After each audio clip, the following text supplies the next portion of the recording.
I'll spare you the test. You okay? Yeah? No shadow? Okay, thanks.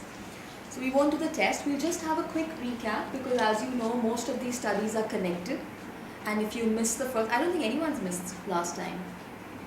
No, we've all been here, right? Auntie is here for the first time, so thank you so much for coming. It's a pleasure and an honor.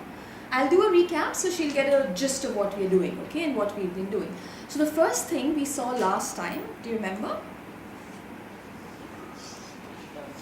The first thing we saw last time was that we saw in the scripture, because we always go back to the scripture. It's not about what we think or what we feel or what we believe. It's about what God's word says, okay? And last time we saw from the word of God that God has chosen us, all of us. And it's a privilege, right? But He has chosen us for one purpose. What was that purpose? Obedience. God has chosen you to obey His word. To obey Him. Isn't that an honor? Out of the whole world, He has chosen you to obey His word. We saw that last time. We saw how amazing that feels and makes us feel. But do you know what this means? In very simple terms. In very simple terms, it says He's chosen us to live our lives exactly as the Bible dictates. Do you live your life exactly as the Bible says you should live? It's a tough call. It's a tough call. And you know, one of the most beautiful thing about Jesus coming as human is He said, the only reason I've done that is to set, see normally what happens, guys, if I'm going through a tough time, okay, if I'm going through a tough time and I try to talk to you and you say, it's okay, the first thing I want to tell you is, you don't know, you've not been through what I've been through. So मेरे को lecture मत दो. Don't try and tell me, because you've not been through what I've been through. And the beauty is God has removed that from the equation completely. True?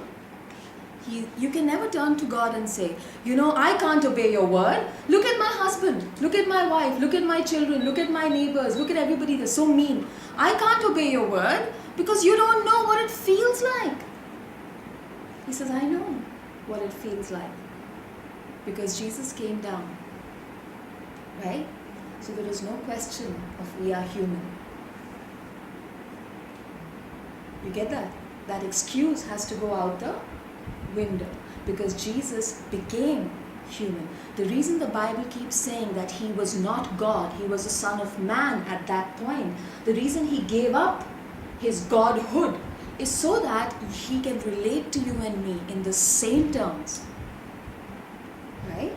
And then He said, if I can obey, do you think Jesus obeyed the word while He was human? You think He obeyed it? 100%? 50%? If He can do it, we can do it. Amen? If He can do it, we can do it. Amen? So the first thing we saw is God has called us to obedience. Okay? Talk to your friends like God wants you to talk to your friends. Be a person like God wants you to be in a situation. Okay? Be a worker like God wants you to be. Right? Be a parent like God wants you to be. Be a business person like God wants you to be. Simple. Amen? The second thing we saw, which was, I remember I gave you a small snippet there. I told you how you can study. See, the most important thing is to study the Bible. Guys, I want you to say that. The most important thing is to study the Bible. The most important thing is to basic. ये तो ABC पे आ गए हम लोग. The most important thing is to. Do you study the Bible? Daily? And we saw one thing. We said, when we are studying the Bible, see, you're not going to understand the whole Bible. It's the Word of God, okay? When you study the Bible, when you see something which is inconsistent or something that doesn't make any sense or it's complicated or out of context, please be sure that there is a great revelation hidden. A big revelation. So rather than getting confused, I don't understand this is very confusing, this is a contradiction. Rather than taking that approach, you ask the Holy Spirit, Lord, there is something magical here. Can you please reveal to me your hidden revelation? That's the second thing we saw. Okay, Chuck Missler says that. He says, rejoice when you find the contradiction, because in there is something great that God has hidden. Okay, that's the second thing. The third thing we saw last time was a great revelation. Do you remember what it was? Come on. That was the whole message last time. Yeah? Very true. We saw that Jesus is trying to tell the people, he's trying to tell us, never put new wine into old wineskin. Don't attach a new cloth to the old cloth. And we found out last time what that means, right? What does it mean? Jesus is saying, don't do this. Don't take your old self and attach God to it. Okay? Don't bring your own old self into the new life. You are a new creation in Christ. Amen? The day God saved you, you have become new. And he said you must leave everything of the old behind. Okay? That means we've got to first unlearn before we can learn. We're all very keen to learn. Tell me something new, tell me something bigger. But first we've got to unlearn. Unlearn what?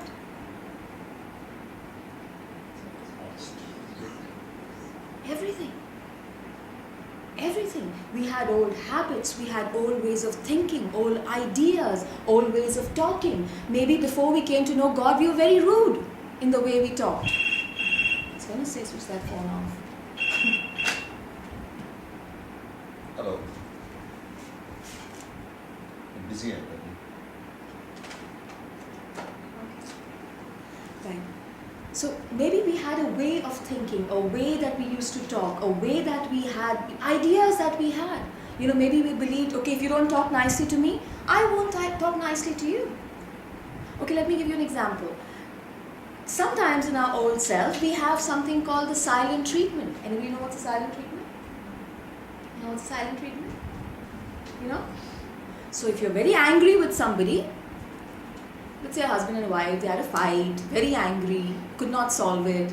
So you start doing what is called the silent treatment, right? And you say the Bible says words should be few, right? So I'm not going to talk to you. See, now we've got a scriptural or we've got a biblical twist to it.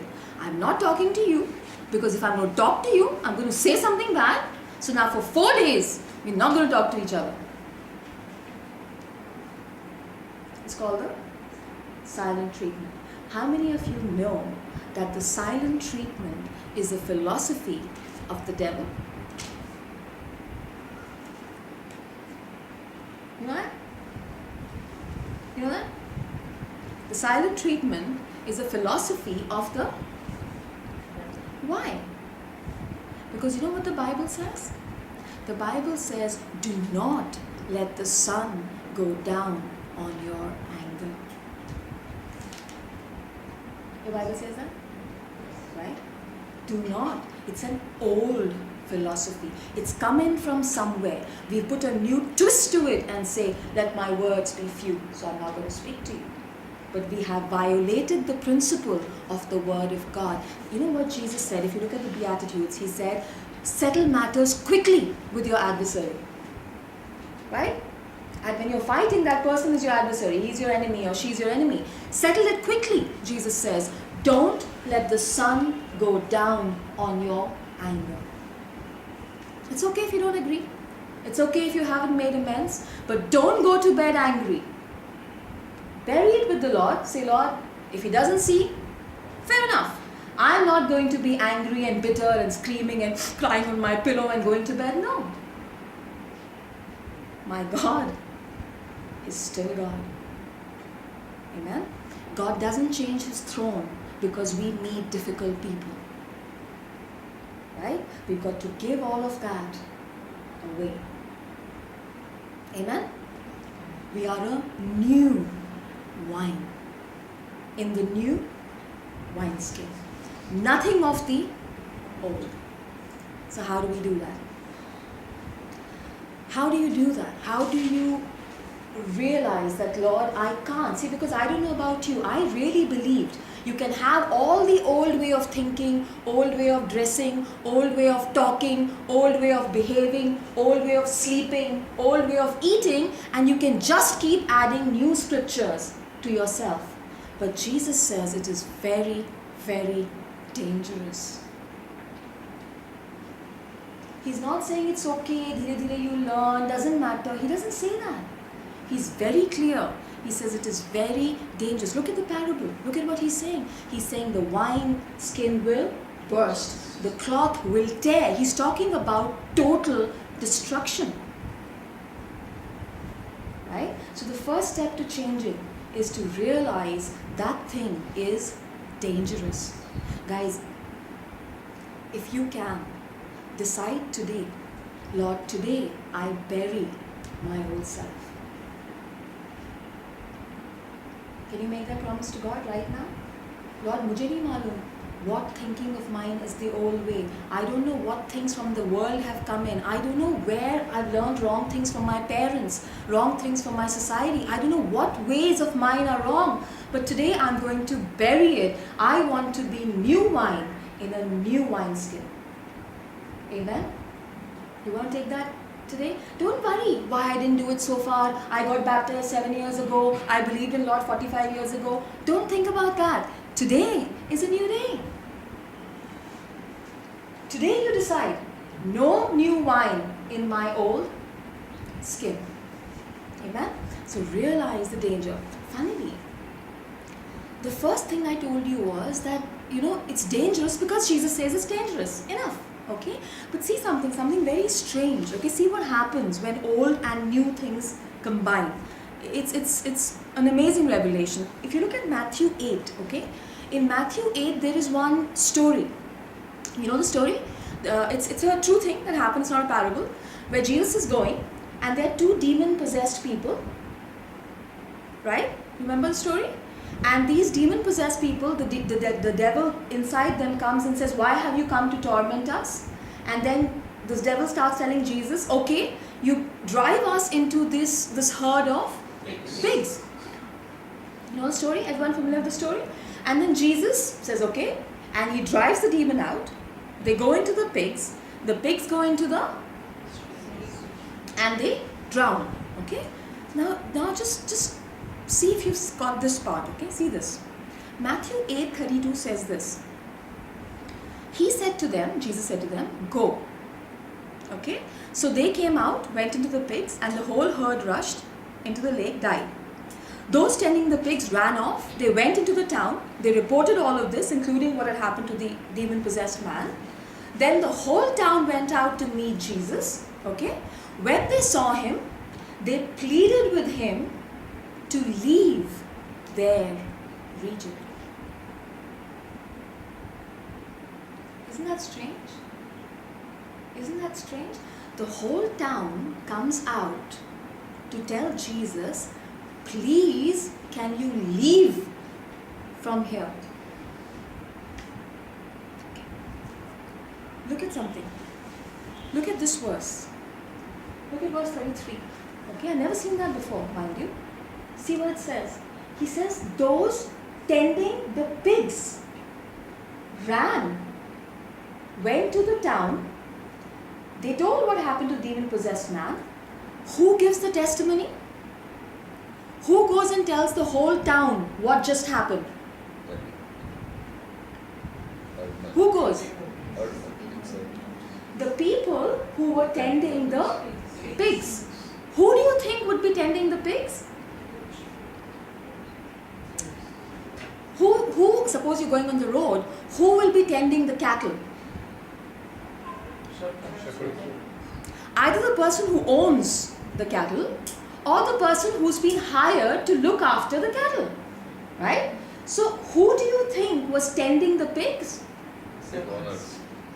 Either the owner of the pigs or somebody who was hired to look after the pigs. Right? The person who owned those pigs, मतलब अपने थे या अपने boss के थे, whatever, they were in charge, okay? They are the ones who are giving the testimony to the entire town. Have you noticed that? Tell me one thing. What if the demon-possessed men had gone and given the testimony to the entire town? It's not a doctrine, okay? Just think with me for a second. Just think. Do you think that their testimony would have made a difference? Isn't it? Look at it this way. 2 demon-possessed people got healed, but these guys lost their wealth. These guys, the people who were tending, they lost their pigs. How do you think they told the story?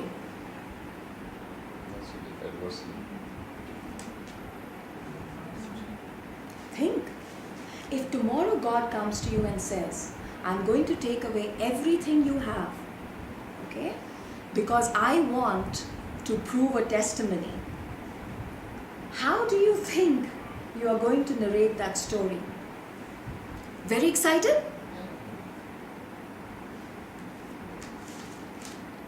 Actually, God is good, but sometimes God says, lose everything. I am okay to lose everything. Anybody will want your God? Anybody will want your God? The old tenders took their old nature. It is very possible. They took their old nature, okay? They went with the new revelation. You can be almost sure they went and told the town, you know, this guy came, he destroyed all my pigs. Yeah, 2 demon-possessed people were healed, no doubt. But all my pigs, yeah? Everything. And look at what happens to that town. The entire town was not saved because of the old nature of the people giving the testimony. You see the danger? Do you see the danger? Do you see the danger? If we go and tell people about Jesus with our old nature, okay, if we go with our old issues and egos and mujhse baat nahi karoge, main baat nahi karungi, don't talk to me like that, if we go with this facade and tell people about the gospel of Christ, the entire town is going to ask Jesus to leave. How could the town not see that 2 demon-possessed people have been healed?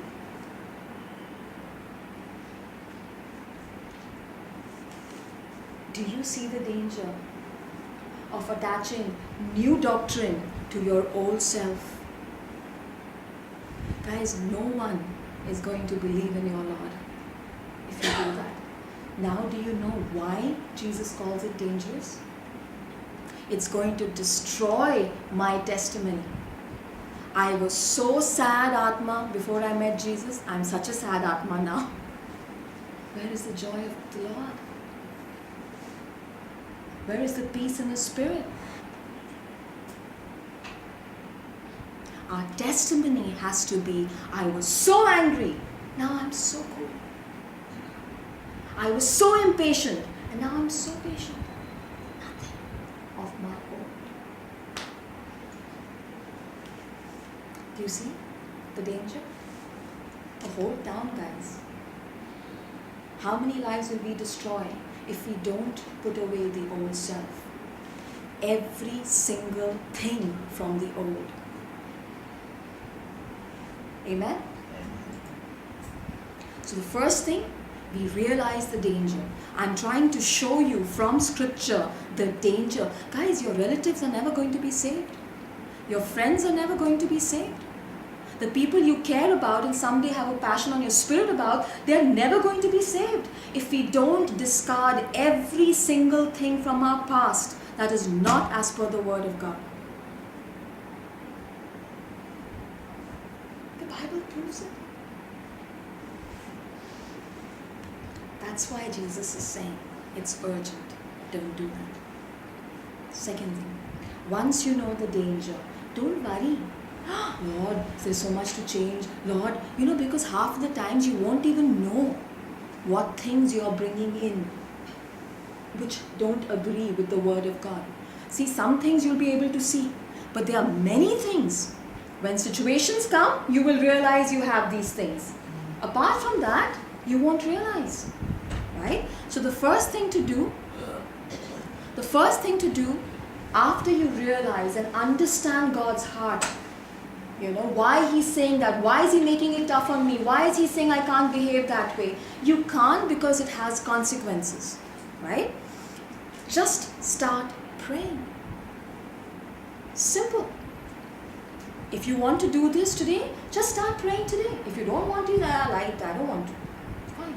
But if you want to, start praying. God, please show me. Show me what kind of thinking you don't like. What kind of ideology has come in which is wrong. Please show me. He will show you. If you ask, you will. Do you feel like asking after 2 Bible studies? If I haven't been able to do that much, I haven't done a good job at all. Do you feel like asking God? Are you scared? Are you scared to ask God to show? Guys, never be scared of the truth. It is the truth that is going to set us free. Deception has never helped anybody. It's always the truth. Never be scared. Sometimes I feel very surprised. If somebody realizes, "Arey, mere mein ye problem hai," suddenly you realize, we feel very bad. You feel bad when you suddenly realize, "Oh, I thought I was such a good person and I have this one big problem come up." Do you feel bad? What were you expecting? Think about it. You feel bad? That means you were expecting you will never find anything wrong with yourself. But then you go about saying, "I'm a sinner, I need Christ, I'm a sinner." You're a sinner who doesn't do anything wrong? See how the devil twists our mind. It's okay. The whole journey is to see what we are doing wrong and change it. Please don't let the devil make you feel bad. When he makes you feel bad, you say, "What was I expecting?" You expecting you won't find any fault in yourself? Then you are Jesus. Amen. Because as per every holy book in the world, the only sinless person is, it's not just Bible that says that, mind. Right? Don't let him get you down. Pray. God, show me. I'm ready. Show me. I'm ready. Show me. He will show you. Amen? The third step, if you really want to get rid of your old self. Guys, do you want to get rid of your old self? Yes. Passionately. Yes. Kuch purana nahi. Everything new. Yeah, people shouldn't recognize my marriage. People shouldn't recognize my children. People shouldn't recognize my business. People shouldn't recognize my preaching. Everything should be new. Amen? Amen. Please pray. Pray. God will do it. Anything you ask, your God will do. You're the child of the Most High. We don't want to change. We don't ask. I'm so good. What do I need to change for? He'll make you better. If you're very good, he'll make you even better. Amen? Third thing. Please analyze everything. Okay. What do I mean? See guys, when we listen to something like this, we always believe that we must look for the worldly things that are in us. Right? All the worldly philosophies and dunyadari jo hum mein hai, we must take out those things. We must take out every worldly, secular aspect. Okay? But that's not true. You've got to analyze your spiritual beliefs as well. Are you getting it? Everything that you believe about God till now, please take it to the Word of God. Make sure somewhere the devil has not got you. We know people who believe God is out there to destroy you. They are believers in the Word of God.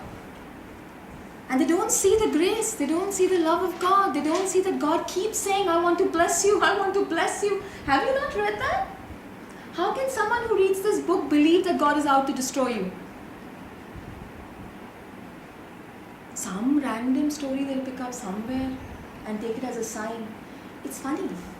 It's very funny. Some things in the Bible are so clear. So clear. Clearly God says it. We still look at stories and try to interpret the meanings. Why? Why are you trying to interpret something which is clearly said? हाँ वो clearly लिखा है उसको छोड़ो. Let's interpret this story. Why?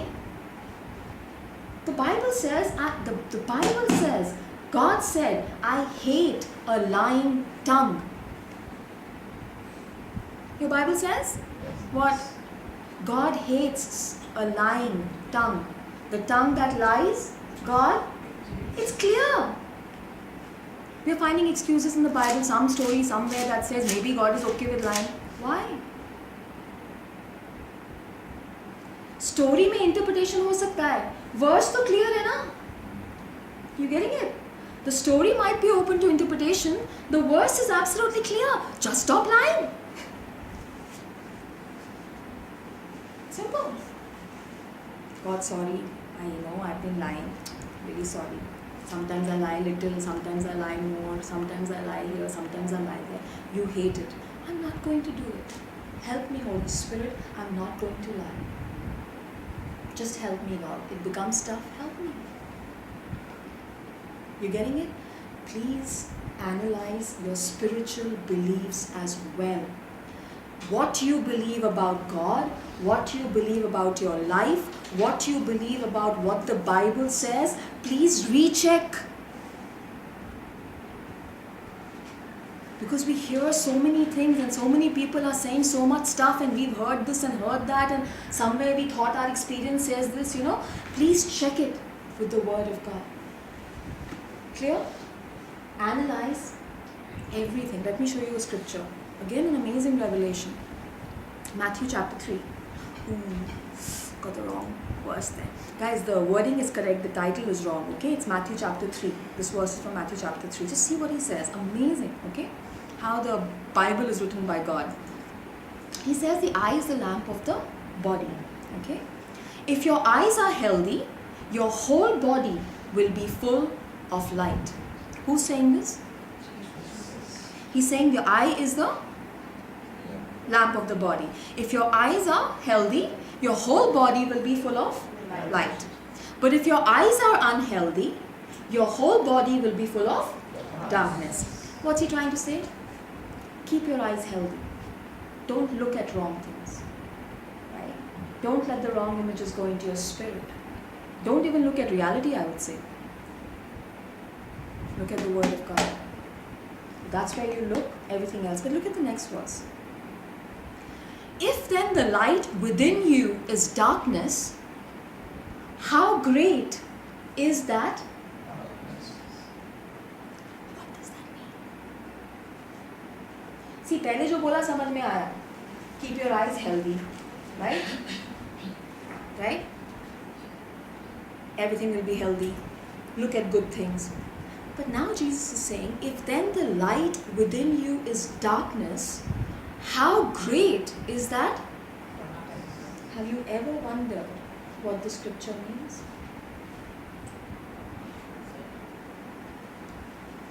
Look at this. He's saying, if the light within you is darkness. So what is within you? Light or darkness? Darkness. But he's calling it the light. But he's saying it is darkness. Who thinks it is light? Jesus. You think it's light. Jesus is saying it's darkness. You're getting it? You're getting it? This is what is talking about the things that we spiritually feel we are correct. He's saying the darkness out there is so great. The devil is so deceptive. If you are an ungodly person, he will make you do wrong things. He'll make you shout and scream and, be mean and cheating or whatever. If you're a godly person, he will try and tell you you have light. But if you analyze it, what you have inside will be darkness. You getting it? When we don't take our spiritual understanding and take it with the word of God, किसी preacher ने कुछ बोल दिया, मान लिया, वहाँ से ये सुन लिया, मान लिया. We are not going back to the word of God and saying, God, is this actually light? Or am I assuming this is light and actually it is? Have I confused you? Isn't that a great revelation? Isn't that a great revelation? Jesus is saying, be careful. Be careful of these things that appear as light.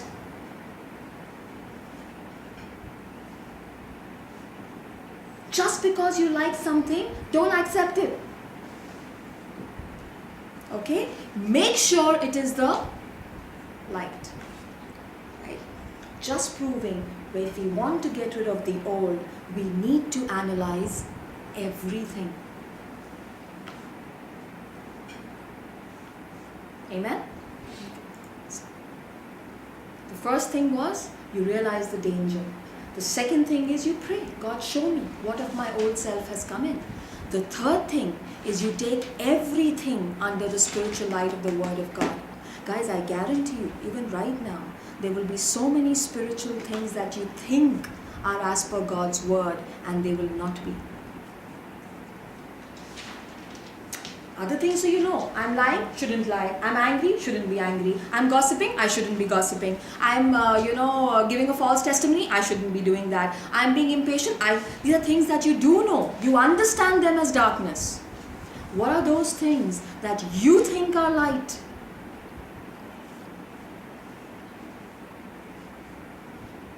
I'm preaching the word of God. So, I gave you that last time. So what if somebody gets hurt? Light or darkness? But you're preaching the word of God. Isn't preaching the word of God light? Preaching the word of God is light. It's not.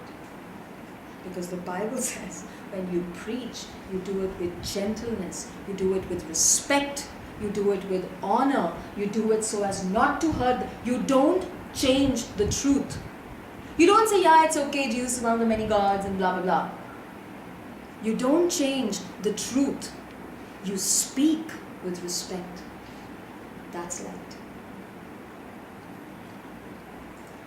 Fourth thing. Guys, see, we don't mean business. We make promises to God, we break promises. True? True? True? I make you make promises here, which I guarantee you break and I break. Unfortunately. We make promises to God. We break them. God never breaks His promise to you. If you pray and you say, God, show me what I need to change, He will show you. Right? So pray that He helps you change. Amen? Can we pray? Lord, show us what in us is not as per the word of God. What have we brought in from our families, from our culture, from the church, from media? What have we brought in to this new life which does not belong here? Lord, I pray you will show us and we will have the determination to change it in Jesus' name.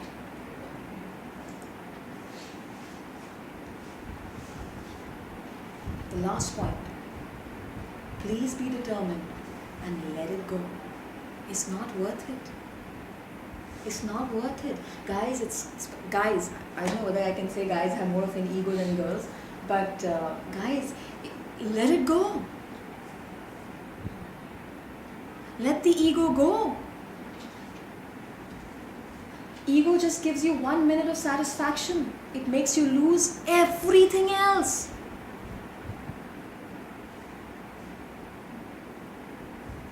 You will lose your relationships, you will lose your business, you will lose your future, you will lose the love and respect. All that will be left is ego.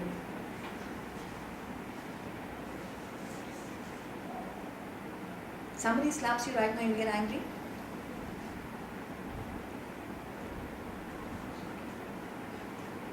Somebody slaps you right now, you get angry. Yes, no? Yes. That's ego. Why will you get angry? Why will you get angry? It pains, that's why. It's pains you, get hurt, not angry. If you fall down, cut your leg, would you get angry or hurt? But Not angry. Somebody slaps you, you get angry. Somebody disrespects you, you get hurt is different from anger. You want to know your ego? See how you react when things like that happen. You will see your ego. Let it go. Let it go. If they slap you, okay. Jesus said now, if somebody slaps you on your left cheek, give them the... So where is the scope for ego? You know how much relationships will change? You know how much relationships will change, husband and wives? No divorce, I guarantee you. You let the ego go, there will be no divorce. True or false? What brings the divorce? Why do you think God is so against it? It's a bad thing. You'll feed your children 1 kg chocolate every day. Why? It's very tasty, they'll love it. They'll kiss you and they'll hug you for the rest of their lives. Why you won't feed? not different. You don't understand that. When God says let something go, let it go.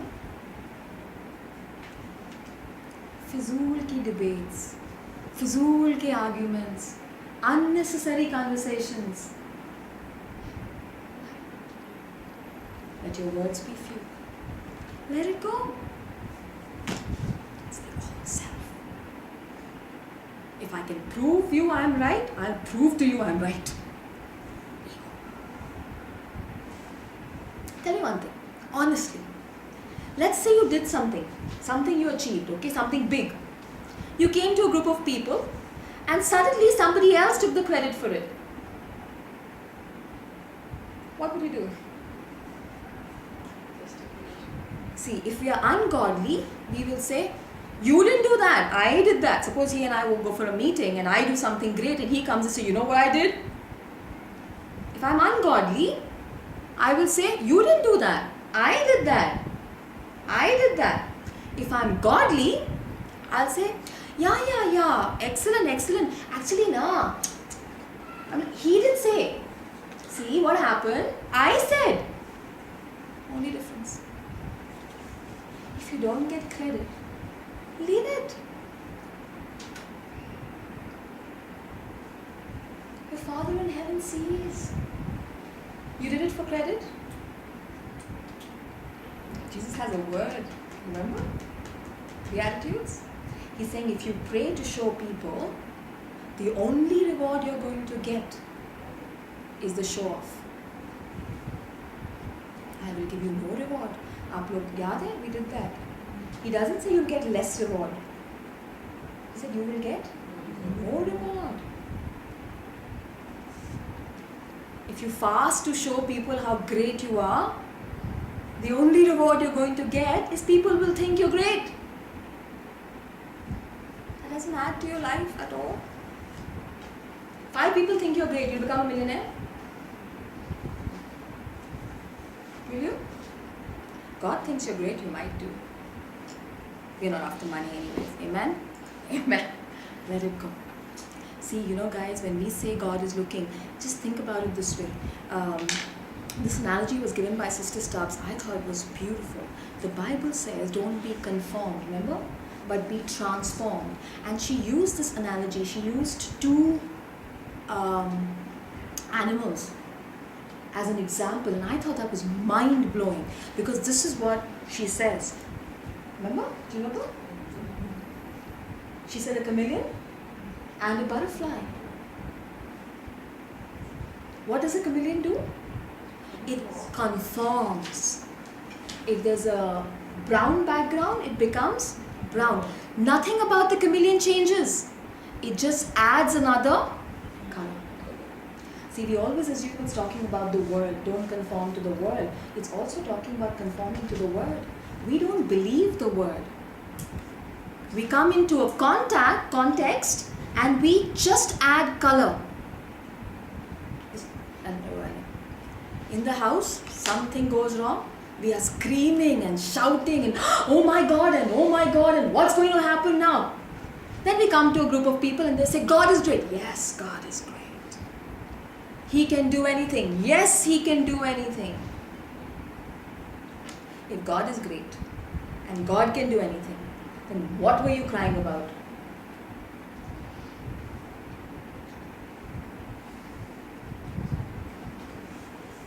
God is great. He loves you. He can do anything. He wants to bless you. What are you crying about? That's conforming. Jesus wants us to transform. That's what she gave an example. I thought it was brilliant. You were a caterpillar. Now you are a butterfly. Is there any part of the caterpillar left in the butterfly?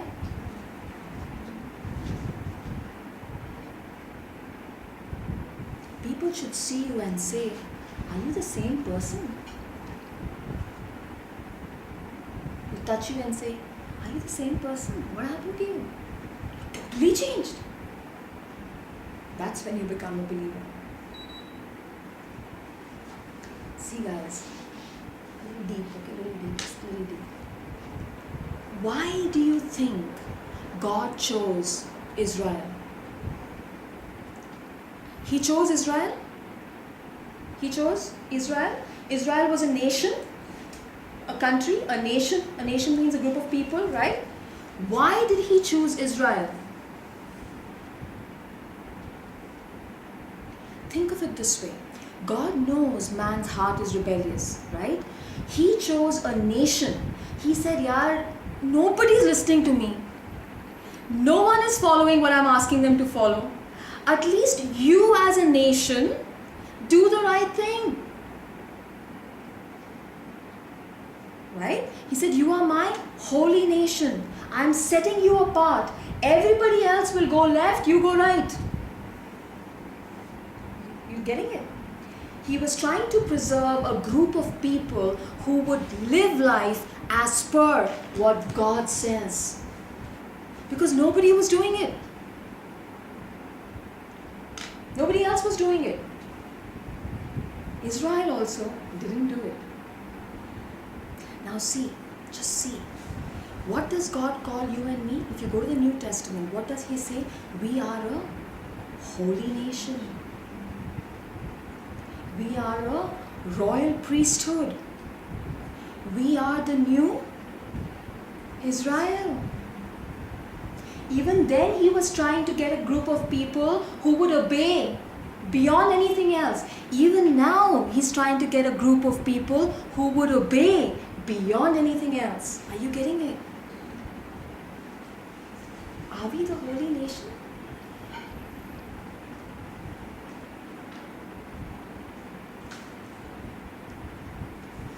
When we are in business, are we the holy nation? When we are at our jobs, are we the holy nation? Are we a royal priesthood? When we are in our marriages, are we the holy nation? Are we holy in our marriage? Are we holy in our parenting? Are we holy in our neighborhood? He's still looking for a group of people who will be holy no matter what's happening around. Israel let God down. Are you going to let God down? You know guys, every second, think about it, okay? Think about it. Every second of the day, we have an opportunity to either lift God or drop Him down. True? Every second, we have an opportunity either to glorify God or to insult him. Every second. How? Because every second you are thinking. If your thoughts are in line with God's word, you are glorifying him. If your thoughts are in line with the enemy, you are insulting God.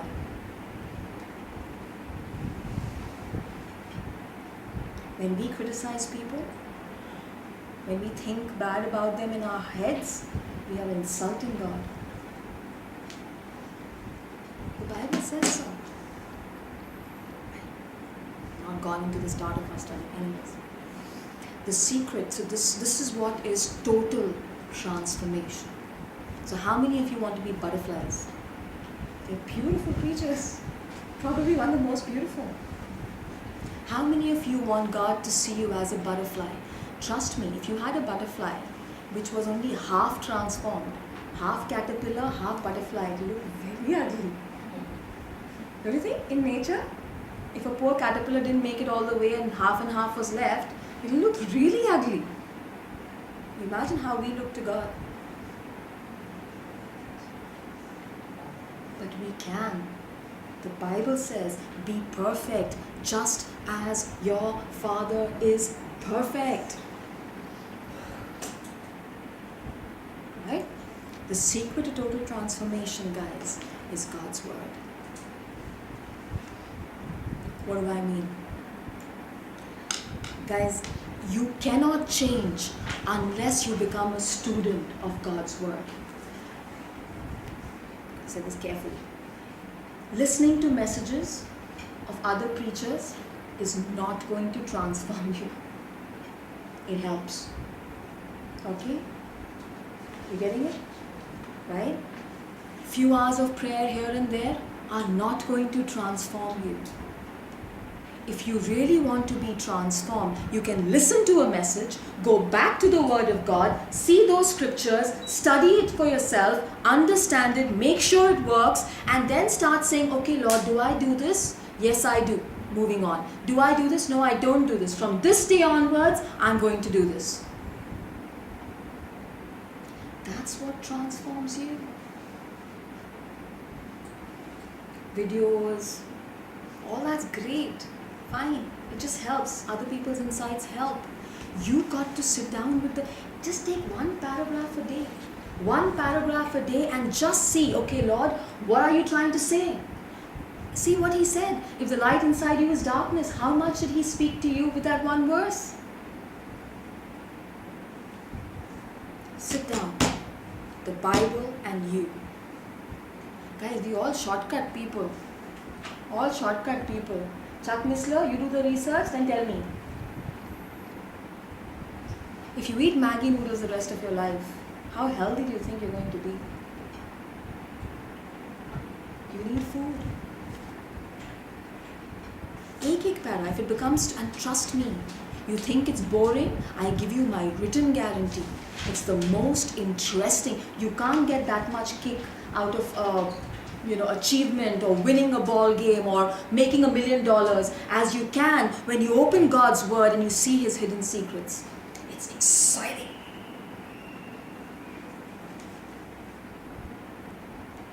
But don't take shortcuts. Today 1 hour I heard Joel Osteen. Enough, finished.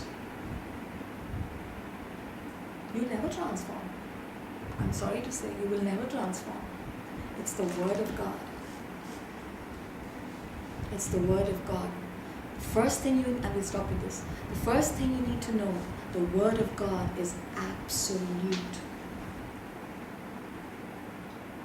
Absolute. If God says this is red, it's red. If he says it's blue, it's blue. Please don't argue. What's the point? You know, if you read Job, it's very funny. I know it's बहुत मुश्किल chapter है उसमें understanding, a lot of depth into that. But if you read it, God literally comes and asks this question. He says, who are you? God is saying that in Job. He says, who are you? Were you there when I created the universe? Were you there when I set the seas and the planets and the oceans? He says that. He says, who are you?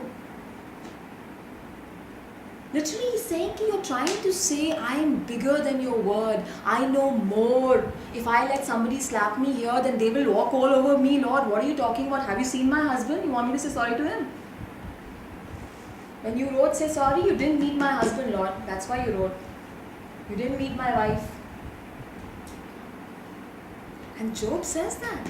He says, who are you? When I say something is bad, it's bad. When I say something is good, it's good. When I say do it, just do it.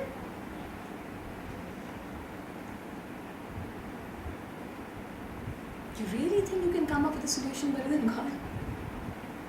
Okay. Very easy question, very easy answer. You really think we can come up with a solution better than God? If God is there and exists? Don't we keep coming up with solutions better than God?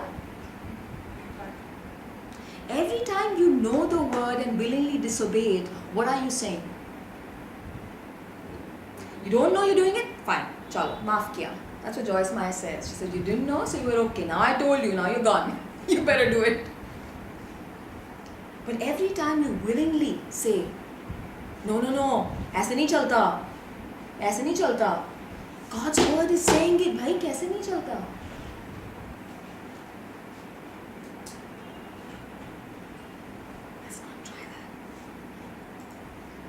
Let's not try. It's a you try. You want to try, try. You anyway come back to the same thing. You'll try, fail. Ultimately, okay, Lord, you don't want me to lie, I won't lie. You want me to be honest, I'll be honest. You want me to work diligently, I'll be. You don't want me to be lazy, I won't be lazy. You want me to be polite all the time, I'll be polite. You want me to even love those who hate me, I'll do it, Lord. I'll do it. That's the only thing that works.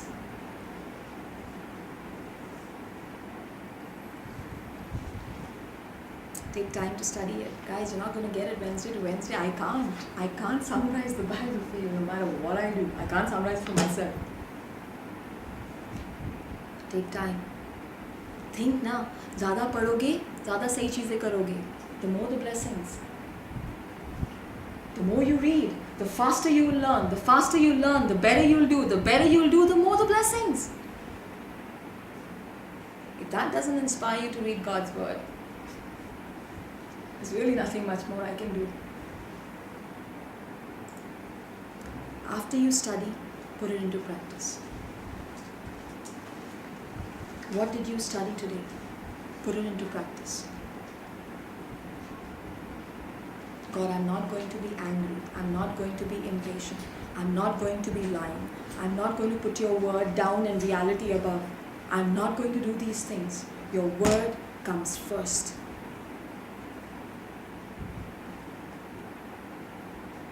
You say become a servant, I'll become a servant. Does God ask us to become servants? We are servant leaders. The bigger your position, the more of a servant you're supposed to be. Be careful how high you ask God to take you. Right? The higher you go with God, the lower you have to come down with fellow man. Anybody ever get tired of always doing right? I always do right, nobody else does. I only do. Anybody like that? You have to be like that. No matter what they do, you will have to do right, because your God is going to ask you about your thoughts, your speaking, your actions, your beliefs. You can't tell God, Lord, but see now. It's not going to work. One-on-one. Amen? Let's pray. Lord, we just thank you for your word. Lord, I know that your word is so transforming, and if we just get that, if we just understand, Lord, that the desire in our hearts to lap up your word is going to increase, we're going to have a feeling, Lord, that we want to know the whole word so that we don't make mistakes. Lord, I pray, Holy Spirit, that you would give us that passion. Lord, not to increase our knowledge, but to increase our obedience. Not to grow in what we know, Father, but to grow in what we do. I pray, Lord, and I know it's going to be so easy for each and every one of them because your word says, my commands are not burdensome. It's going to be easy for us because your word says so. All we need to do is pray. Help us, Lord. Help everyone who is here and who is determined to obey you. Make them into a holy nation, a royal priesthood, children after your own heart, that you may showcase us to the whole world. In Jesus' name we pray.